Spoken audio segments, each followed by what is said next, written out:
Hello guys, ako si Babeles. Ayan, nakikita nyo ang SM Center Point. Lalakarin ko lang yan, papunta dyan. Yes. Ayan nakikita nyo na ako, paakyat. Gamit escalator. Paakyat, papunta dito sa sinihan. Manonood na tayo ng Superman. Ayan, nakikita nyo yung gamit Sana maganda yung papanoorin natin, no?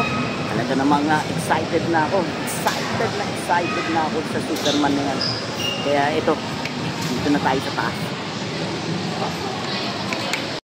Thank you.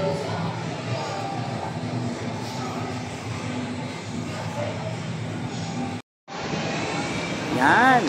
Yan ang poster dito sa SM. Yan lang, napakasimple pero okay na rin kaysa sa wala. Yan i-flex ko lang yung ticket namin. Ticket namin dalawa ng anak ko, si Movie. Yan wow. Yan. Yan binigyan kami ni Ashi ng pera. Pambili ng pampanood ng sine at ayan para may merienda kami habang nanonood. Thank you. Getting ready na kami Enjoy the movie with Movie. Wow! Guys, napanood ko na! Woo! Salamat sa wakas at last, no? Talagang napanood ko na yung Superman na gawa ni James Gunn. Wow! Talagang congratulations James Gunn at medyo maganda yung gawa. Talagang maganda yung pagkagawa ng Superman bago 2025.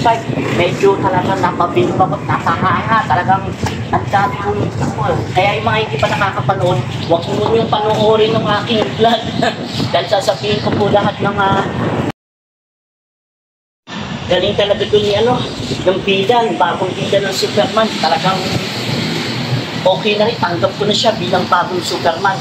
Lex Luthor, talagang magaling din, talagang napakahusay. Si Krypto, naku, mas malakas na yata kay Superman. Tsaka, andun din, bandang huli, nagpakita si Supergirl, no? Talaga namang mga Justice Gang. Kasali yan si Guy Gardner, si Hope Girl, si magaling si Mr. Fantastic, si Mr. Fantastic, no? Tsaka, andun din pala si Metamorpho. Yan mga karakter na makikita nyo sa bagong Superman na talaga namang panoorin nyo at talaga namang mag-enjoy kayo for sure. Kikita at blockbuster ito Superman na 2025. Kaya abangan po natin, panoorin nyo na Napanood ko na. Thank you.